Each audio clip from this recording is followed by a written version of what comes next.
Some common questions that I'll answer real quick while we are here is which platform should I start with? So depending on your product or your service, that recommendation will change. Most of my new clients, I usually recommend Meta, which will give you access to Facebook, Instagram, and Threads. And then if it's like a local service business, we'll usually leverage Google and YouTube. So kind of a good starting point. And then the truth is once your brand scales to 5, 6, 7, 8 figures, you're on all platforms, right? Eventually, you're advertising on every platform. You want to figure out which network makes the most sense for your product or service, and where is that audience going to most likely be? The lowest hanging fruit. And then you do want to look at costs, like TikTok's usually $3 to $5K a month in spend to get success, whereas Meta, we can start with our lower $5 to $10 daily budget. So again, budget is an important part. How long should I run a test? Like we talked about, if you learned anything in this workshop, you should run a test every day and every week.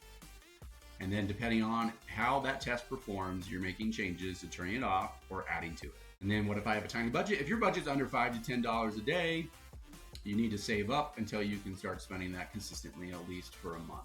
I would not recommend doing this on and off on a daily or weekly basis. It truly needs to be a 30-day, 60-day, 90-day ramp up. And then how do I know if my ad's working?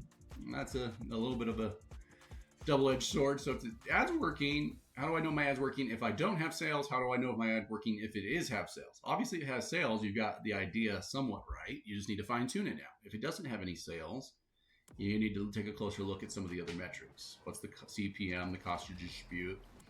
What's the CPC, how much cost per clicks? And ultimately, what does make sense there? And then you'll be able to make those decisions that I've already given you the information on to cut it or kill it or add it or upgrade it or change it. Before I see results, give it 7 to 14 days minimum. And then, do you need a website? So a lot of brands we've actually launched with like a microsite, or we'll even run on the Facebook page or like a Facebook shop or an Instagram shop or a TikTok shop. So there are ways of doing that, so you don't even need a website.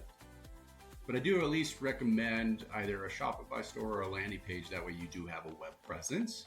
It is not required by any means, but it will have a better positioning with your brand altogether.